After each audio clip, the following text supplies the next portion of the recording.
Guys up on the right and the left there. Capturing 17 division titles to Buffalo's 0, winning 35 of the 40 matchups. But the tables, oh yeah, they've turned all right in Buffalo. Josh Allen of the Bills claiming their first division title since 19. He's done some of that up here. 28 wins against the Bills, the most by any quarterback against one team in NFL history. And 14 of those wins at New Era Field, most by any visiting quarterback at one venue in NFL history. The thought of Brady coming off in an RV. So as a nod to that fantastic parody, under fire his first 5 seasons, he was sacked 2.2 times per game, pressured the third most of any player. But the reinforcements arrived, did they ever, with the rookies on that offensive line, and only 18 sacks given up this year. The captain, Andrew Luck. Well, they just had a formula. If you watched Hard Knocks this year, you knew they had a tough call at quarterback. They ended up getting Brian Hoyer to be the starter. He was benched. Brian Mallett took over, poor on and off the field. So Hoyer got the job back until he was concussed. TJ Yates led them to a win over the Jets. Hoyer played 3 more, concussed again. Yates was back, then he tore his ACL. Brandon Whedon, who didn't win in Dallas, got a win here. And then Hoyer was healthy enough after the 2 concussions to come back week 17 and lead the Texans to the win. If you look at the NFL, when the birds meet the birds in postseason history, in other words, the bird teams, Cardinals, Seahawks, Eagles, Falcons, and when they match up in postseason, the home team is 9-0.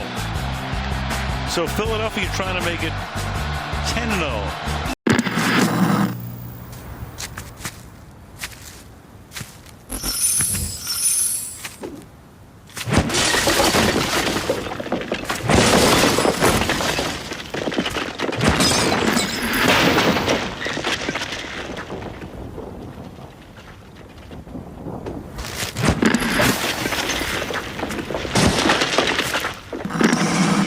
Season. Remember, they had Jason Myers, who was a Pro Bowler, and everybody was showering him with roses. He was great, but they let him walk in free agency to Seattle.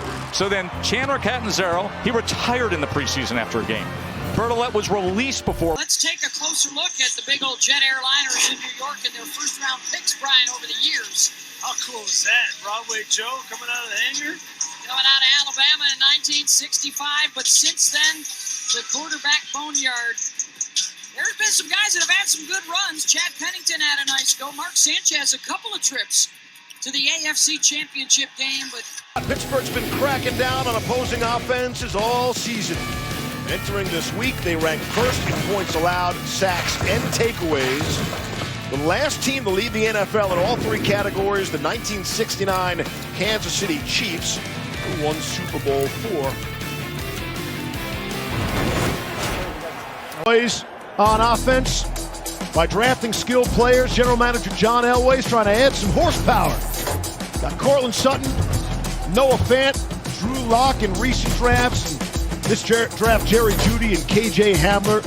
The Broncos are the only team in the common draft era to use top 50 picks on a quarterback, tight end, and 3 wide receivers. Swag back from his 2017 days. Remember, that's only 3 years ago. He was rolling the Wentz wagon. Had a nearly 5-to-1 touchdown to interception ratio. Went 11-2. Then he got injured late in that season. The Eagles went on to win the Super Bowl behind Nick Foles, but uphill climb since then. The touchdown to interception ratio just about 2-to-1. He's won less than half of his games. And everything, even the easy stuff, has been difficult. His bounty includes the most wins in NFL history, the most Super Bowl victories, and he is now tied for the most touchdown passes. Pass the hot sauce. The Monday Night Football hot sauce. Yes, I noticed that. We got